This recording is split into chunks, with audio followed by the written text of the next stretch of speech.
hutang, makan pun susah, kontrakan nunggak. Kamu sudah mencoba berbagai cara, tapi tidak ada yang berhasil kan?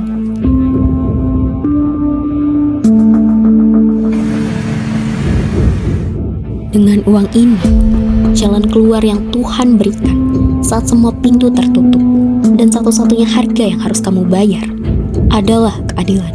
Kita tidak melakukan kejahatan, kita hanya mengalihkan perhatian.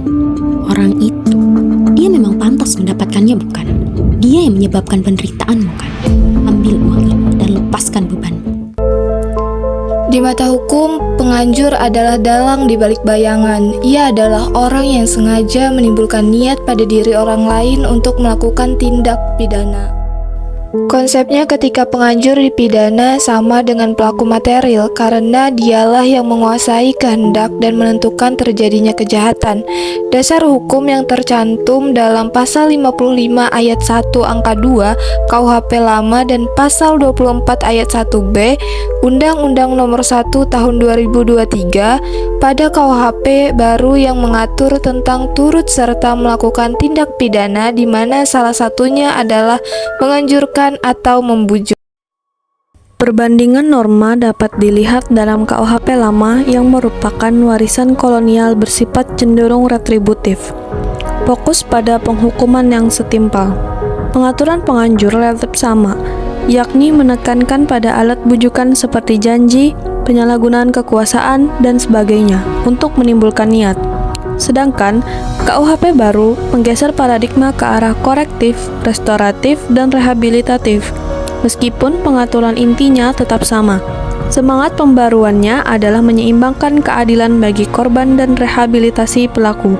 Dalam konteks penganjuran, ini bisa berarti pertimbangan yang lebih mendalam mengenai motivasi dan derajat kesalahan si penganjur.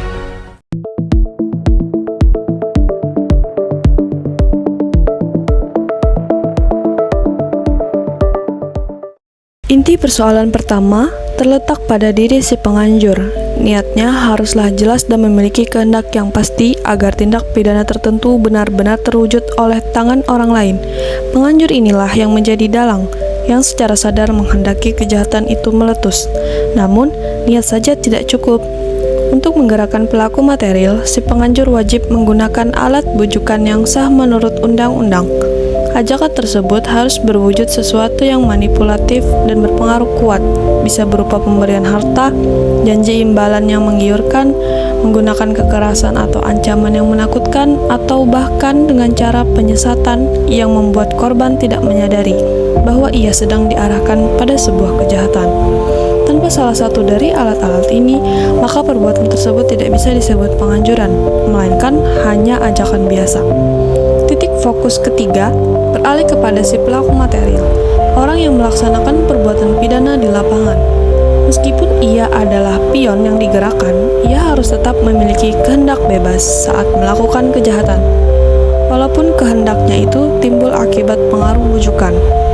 Yang paling penting adalah ia haruslah orang yang belum memiliki niat untuk melakukan kejahatan tersebut sebelum si penganjur mendatanginya dan membujuknya. Terakhir, segala perencanaan dan bujukan ini harus membuahkan hasil.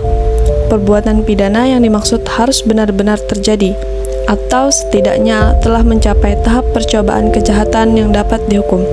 Jika segala niat dan bujukan sudah terlaksana, namun kejahatan tersebut urung terjadi sama sekali, maka syarat penganjuran tidak terpenuhi.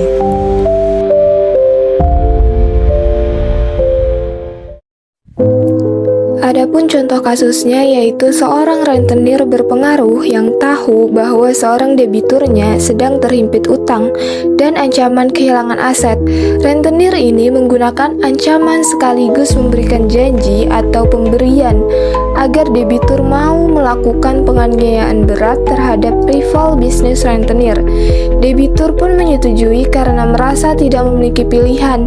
Niat melakukan kekerasan itu baru timbul setelah diberikan tekanan psikologis dan janji imbalan.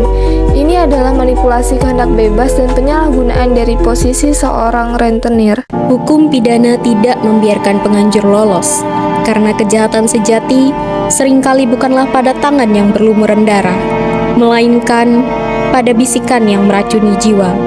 Pertanyaannya, Mana yang lebih berat? Perbuatan fisik atau manipulasi kehendak?